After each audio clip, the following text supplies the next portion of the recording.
Ave Cristo, capítulo 4, parte C. Sacrifício. Teódulo comunicou ao novo amigo que indicaria a casa de Vestino, sem comprometer-se. Alegou que a rebelião dos nazarenos se processava em diversos grupos de ação conjugada e, conhecendo outros centros da conspirata, poderia ser valioso colaborador na repressão se permanecesse oculto no serviço de inteligência. Liberato concordou, loquaz, e depois de bebericarem alegremente, tragando várias taças de vinho, puseram-se em atividade. Comandando pequena expedição de soldados e belequins atrevidaços, Numício, sob a orientação do empregado de Vetúrio, cercou o casebre dos seguidores do Evangelho, quando o dono da casa proferia as últimas palavras da oração ensinada pelo Mestre.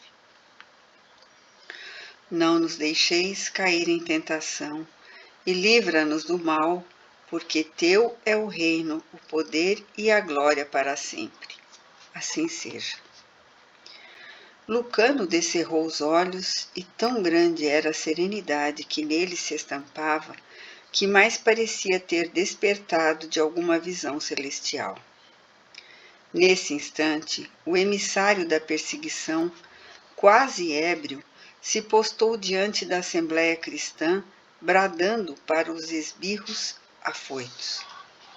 Entremos, é aqui mesmo, a malta de raposa está no covil.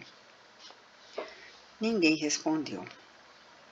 Os agentes armados penetraram ruidosamente o recinto. Sarcástico, Numício observou. Já visitei agrupamentos como este. Nunca vi uma raça tão acovardada como a dos aprendizes do judeu crucificado. Tomam bofetadas, entregam mulheres, sofrem o cárcere e morrem debaixo de insultos sem qualquer reação. Asquerosos morcegos. Cuspinhou algumas pragas e, relanceando o olhar pelos circunstantes, interrogou com estardalhaço. Quem é o chefe do bando? Vendo que ninguém respondia, reajustou a frase e renovou a pergunta. Quem é aqui o chefe da casa? Lucano ergueu-se digno e apresentou-se. O chefe da casa é Jesus. Eu sou o responsável. Jesus! Ora, ora! Gritou Numício, gargalhando, sempre os mesmos loucos. Parou o olhar irônico em Vestino e continuou. Velho detestável, vejamos a tua noção de responsabilidade. Se tens miolo na cabeça, abjura a bruxaria. Rende culto aos deuses e afirma a tua fidelidade aos nossos imperadores. Provavelmente assim o quadro desta noite poderá modificar-se. Não posso, informou o apóstolo sereno. Sou cristão. Não tenho outro Deus que não seja nosso Pai Celestial, cuja grandeza e cujo amor se manifestaram na terra por nosso Senhor Jesus Cristo. Renega os teus sortilégios feiticeiros, clamou Liberato de faces congestas. Abjuras ou sentirás o peso de minha decisão?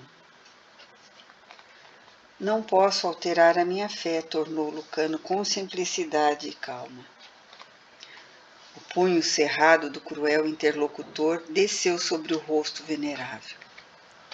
Vestino cambaleou, mas amparado por dois irmãos que se apressaram a socorrê-lo, recompôs a fisionomia, enxugando um filete de sangue que a pancada lhe provocava num dos cantos da boca.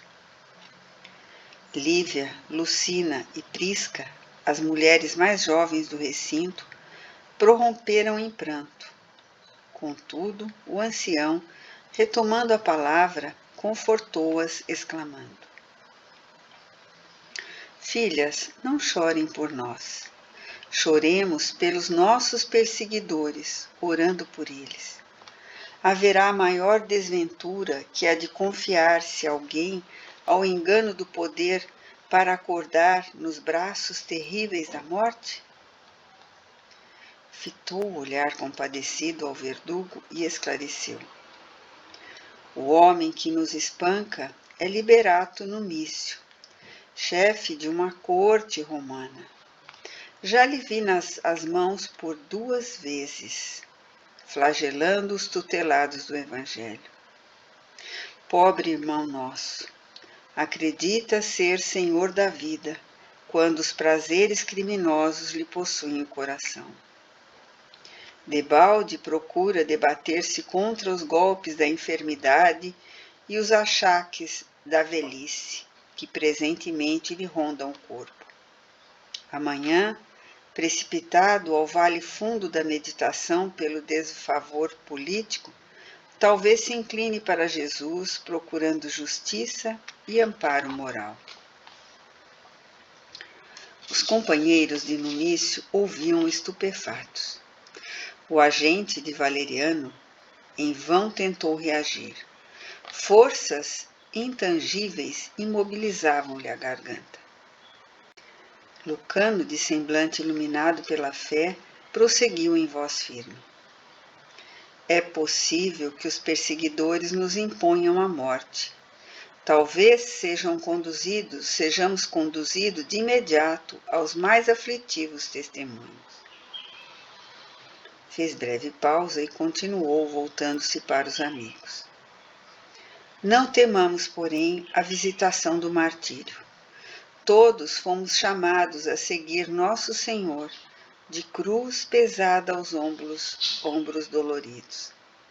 O Calvário está erguido, o madeiro jaz levantado, a flagelação continua. Ufanemo-nos da condição de sirineus do eterno amigo. É uma honra morrer pelo bem no mundo em que o mal ainda reina vitorioso. Envergonhar-nos-íamos da felicidade ao lado de tantos corações sepultados na miséria, na escravidão e no sofrimento. Tudo passa. Os imperadores que nos humilharam, ensoberbecidos com as pompas do triunfo, nunca refletiram nos pesadelos que os aguardavam no sepulcro. Hoje, nossos adversários nos reduzem à carne, a lodo sangrento, mas o Espírito do Senhor, renovando o mundo para a felicidade eterna, espalhará-nos as cinzas sobre o campo que eles, desorientados e desditosos, se guerreiam inutilmente. Agora, são dominadores empinados ao trono da ilusão que os subjuga. Todavia, depois esmolarão a paz, carregando as úlceras da mendicância em plena casa de Deus.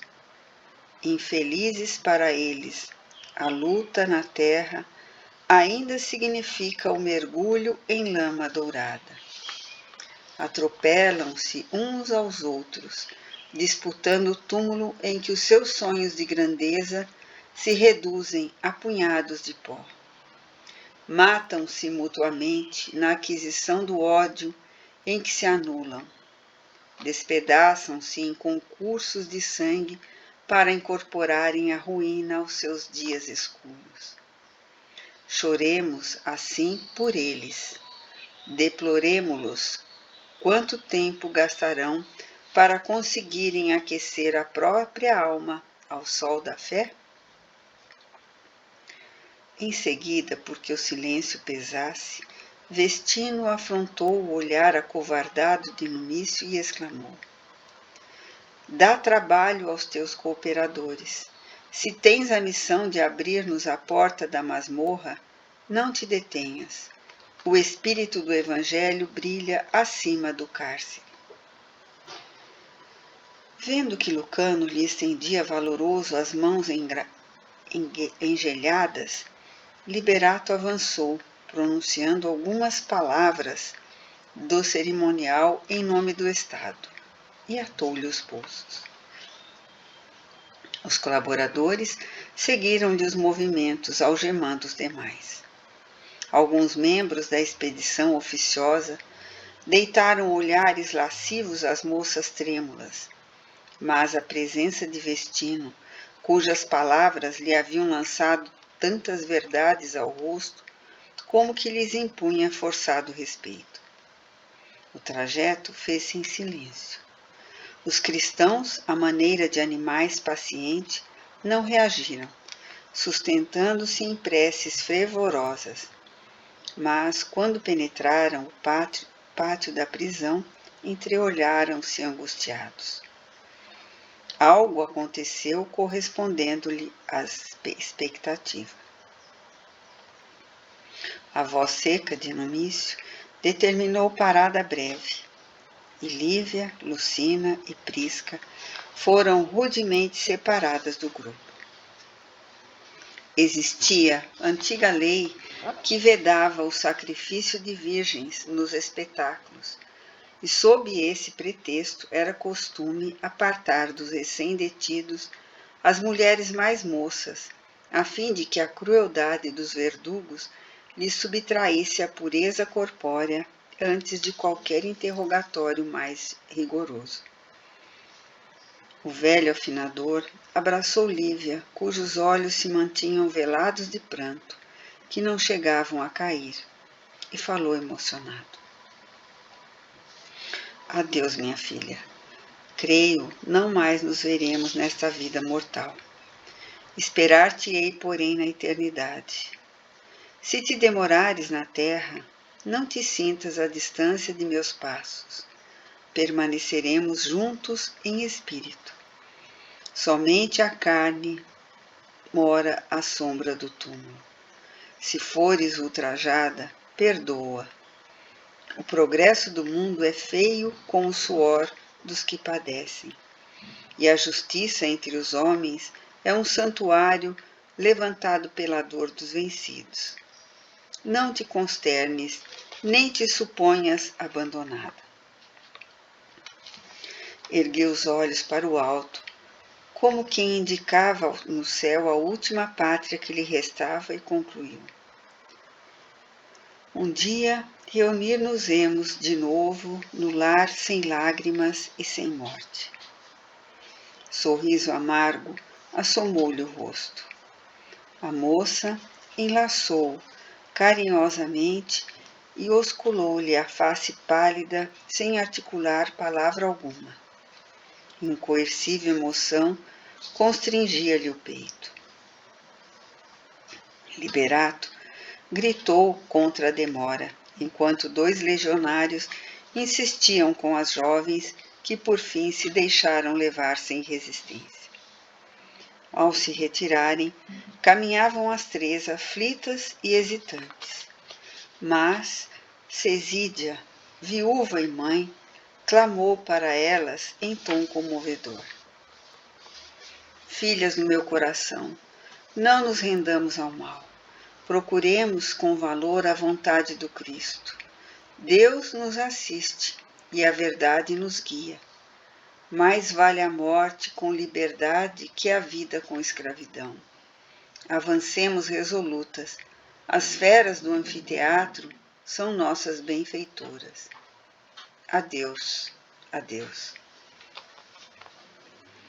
Prisca e Lucina, com os rostos lavados em pranto sem desespero, demandaram a senda imunda que lhes era apontada, atirando beijos aos amigos que ficavam atrás. Os prisioneiros retomaram a marcha. Um pouco adiante, as matronas foram igualmente arrebatadas, as celas diferentes, enquanto os 14 homens amargurados, mas firmes na fé, se viram conduzidos a extenso salão escuro e úmido. Algumas tochas passaram a brilhar. Um legionário de aspecto repelente aproximou-se do chefe e perguntou em voz baixa pelo cubículo onde as 3 jovens se achavam internadas.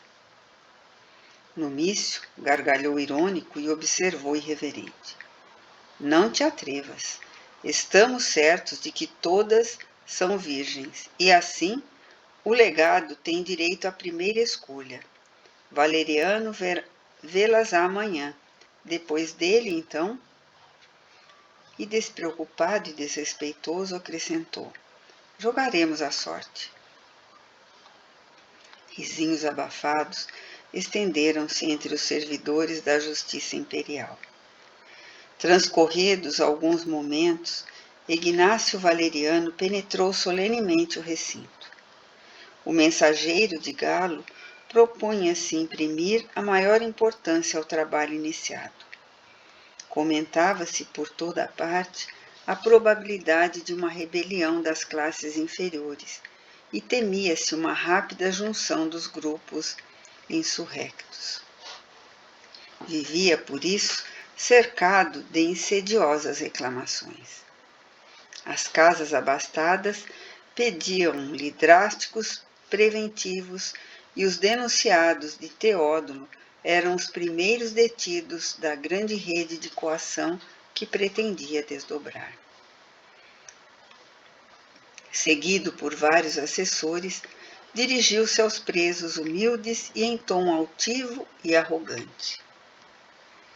Plebeus, notificou áspero, tenho praticado com largueza nesta cidade a retidão e a tolerância em obediência às tradições dos nossos antepassados. Entretanto, queixam-se os patrícios probos e respeitáveis de que a vossa atitude nos últimos tempos constitui grave ameaça à tranquilidade dos cidadãos.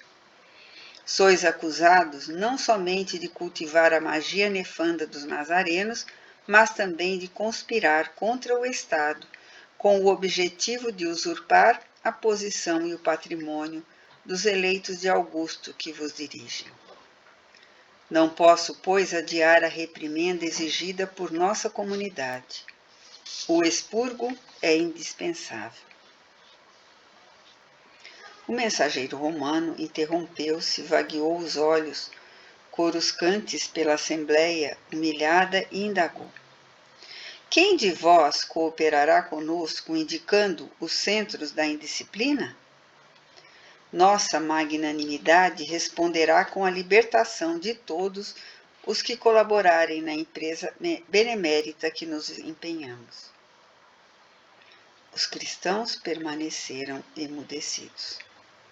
Exasperado com o silêncio reinante que tomou por desconsideração a sua autoridade, Valeriano dirigiu-se a Vestino e a Basílio, os mais velhos, e exclamou: em Roma, supomos encontrar nos anciães a palavra credenciada pela experiência que nos compete ouvir em primeiro lugar. Concentrou atenção em Vestino e perguntou a ele diretamente: que informais do movimento subversivo em preparação? Lucano, todavia, respondeu sem vacilar: venerável embaixador de César, nós não somos delatores. O delegado imperial esboçou uma carranca de descontamento e, fixando Basílio, inquiriu: e vós, que dizeis? O liberto, encanecido, sustentou-lhe o olhar penetrante e replicou sereno: ilustre legado, estamos a serviço do Cristo, que nos recomenda a abstenção de qualquer julgamento leviano, para que não sejamos levianamente julgados. O Evangelho não abona a revolução. Que insolência! Gritou o ex-guerreiro da Mésia, ofendido. Estes velhos parecem zombar. Obrigados a responder com clareza, valem-se da ocasião para se jactarem de virtuosos, efetuando ao mesmo tempo a propaganda do agitador judeu. Enganam-se, porém. E ordenando a Liberato a abertura de espaçoso compartimento anexo, recomendou: aos cavaletes. Com a passividade que lhes era característica, os seguidores do crucificado penetraram o lúgubre aposento. Vários instrumentos de martírio ali se enfileiravam. Obedecendo às ordens recebidas, auxiliares de Numício ataram ambos os velhinhos a 2 grandes cavalos de madeira, amarrando-lhe os membros com ásperas cordas de couro, capazes de lhe esticarem o corpo até a disjunção dos ossos. Afrontando a secura do ambiente, Vestino rogou aos companheiros com humildade: Irmãos, não vos inquieteis por nós. A aflição e o desespero não constam do programa de trabalho que o Mestre nos traçou. Em nossa idade, a morte por Jesus será-nos a honrosa mercê. Ademais, ele nos recomendou não temer os que matam o corpo, mas que não podem matar a alma. Auxiliai-nos com a prece. Os ouvidos do Senhor permanecem vigilantes em toda a parte. Ignácio, contudo, determinou silêncio. E quando os 2 velhos foram ligados pelos braços, cabeça e pés sobre os grandes potros de flagelação, recomendou que os soldados se mantivessem a postos para a movimentação das polis, de modo a intensificar-se gradativamente o suplício, caso fosse necessário. Lucano e Basílio entreolharam-se ansiosos. Compreendiam que o corpo extenuado não resistiria ao tremendo suplício. Indubitavelmente era o fim. Refugiavam-se na oração, deprecando o socorro divino, quando Valeriano bradou estentórico: Miseráveis, confessem agora, onde se acoitam os cristãos insubmissos? Cristianismo e insubmissão não se conhecem, redarguiu Vestino com calma. Nada temos a dizer, ajuntou Basílio resignado. Horda de corvos, trovejou Ignácio possesso. Por todas as divindades infernais, desenrolem a língua ou pagarão muito caro o atrevimento. Fez um sinal imperativo e as cordas retesaram-se.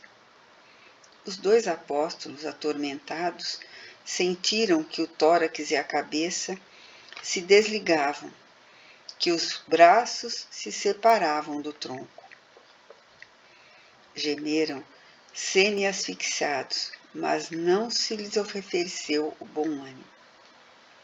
Confessem, confessem, repetia o alto dignatário romano de espírito conturbado pela cólera. Mas, porque a revelação tardasse indefinidamente, mandou que as cordas se esticassem mais e mais. O peito dos supliciados arfava dolorosamente. Ambos cravaram o olhar no teto, qual se buscassem debalde a contemplação do céu. Pastoso suor escorria-lhes do corpo a estalar-se. Em determinado momento, Basílio desferiu um grito inesquecível. Jesus! A imprecação escapara-lhe do imo da alma, num misto inexprimível de dor, amargura, aflição e fé. Os olhos do velho afinador arregalaram-se nas órbitas, enquanto Vestino apresentava análogos fenômenos de angústia.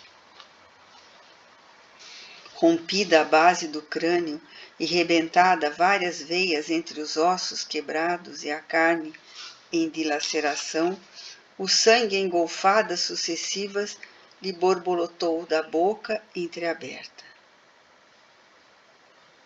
A morte fora rápida. Estranha palidez estampou-se nas 2 fisionomias dantes torturadas. Chocaram-se então na sala a perplexidade dos ímpios e o mudo heroísmo dos filhos do Evangelho.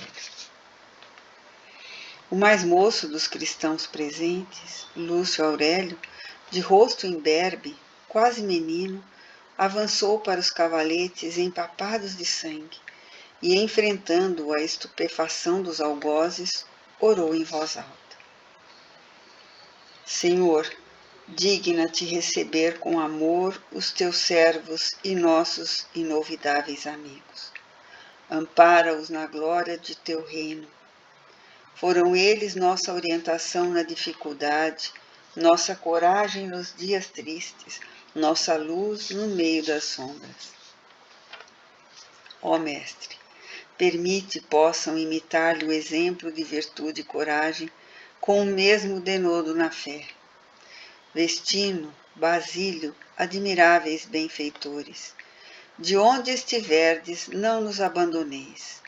Ensinai-nos ainda que só pelo sacrifício conseguiremos construir com Jesus um mundo melhor. Calou-se Aurélio.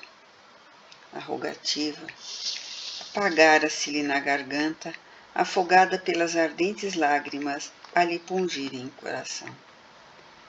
Quebrando a quietude que se fizera pesada, Valeriano bradou enraivecido: à prisão! Conduzam estes homens à prisão! Não quero sortilégios nazarenos. Prossigamos na caça. É imprescindível a detenção de todos os implicados. Mobilizemos os recursos de que possamos dispor. Esgotou-se-me a paciência. Tenho esperado por demais. Os seguidores da Boa Nova lançaram um derradeiro olhar aos despojos sangrentos e demandaram as celas imundas a que eram destinados. A perseguição continuou implacável. Durante a noite, outros grupos foram aprisionados. Movimentada a guarda que se constituía em maior parte de elementos inferiores, a crueldade e a selvageria passaram a dominar. No dia imediato, muito cedo, o representante de Galo veio à inspeção. Emitiu ordens numerosas, traçou planos, arquitetou relatórios que lhe cabia enviar à cidade imperial, de modo a confirmar-se na condição de legítimo defensor do Estado e de companheiro fiel do imperador. Para isso, Ignácio visitou as dezenas de encarcerados, preparando interrogatórios hábeis. Por última atividade da manhã, desceu a pedido de Liberato até a câmara em que as moças se comprimiam. 10 jovens abatidas identificaram-lhe a presença atribuladas e assustadiças. Valeriano fitou-as com malignidade de um lobo, senhor do redil, e, detendo-se na contemplação de Lívia, indagou do assessor: de onde procede aquela beldade singular? Liberato informou sussurrante: é a filha de um dos nossos velhos supliciados de ontem. Oh! Por que não soube antes? Falou Ignácio, coçando a cabeça intrigado. Ela vale muitos velhos juntos.